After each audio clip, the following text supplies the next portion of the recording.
একটা আয়াত শোনাচ্ছি আপনাকে, আমার খুব পছন্দের একটা আয়াত। এবং আল্লামা তাকি উসমানের নাম শুনেছেন? আমার জানা মতে বিশ্ব বরেণ্য আলেমদের একজন। তিনি একটা গোটা বই লিখেছেন, পুরা বইটাই একটা আয়াতের উপরে।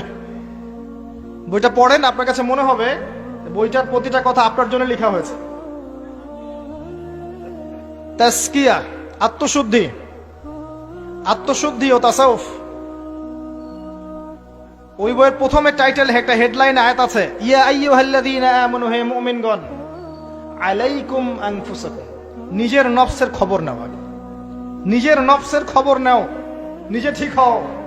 মান লা ইয়াদুররুকুম মান দাল্লা ইন ইহতাদাইতুম, যারা পথভ্রষ্ট হয়ে যাচ্ছে বা গেছে, এদের পথভ্রষ্টতা তোমাদের কোনো ক্ষতি করবে না যদি তোমরা হেদায়েতের উপর থাকো।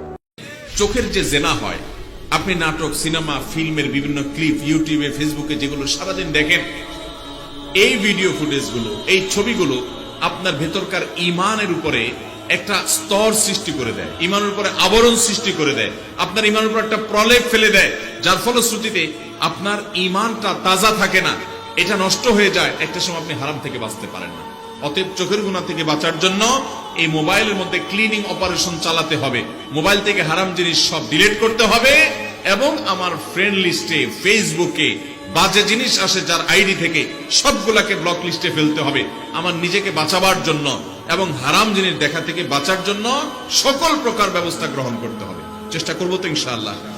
আল্লাহ আমাদের সবাইকে তৌফিক দান করুন।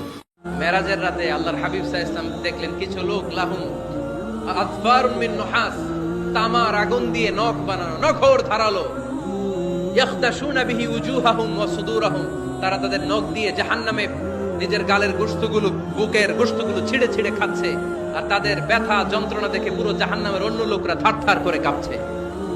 আল্লাহর হাবিব বললেন, ইয়া জিবরিল মান হুম মান হাউলা, এরা কারা? সাইয়েদনা জিবরিল বললেন, হুম আহলুল গীবাতি মিন উম্মতিক, এরা আপনার উম্মতের মধ্যে চায়ের দোকানে বসে বসে যারা গীবত করেছিল তারা।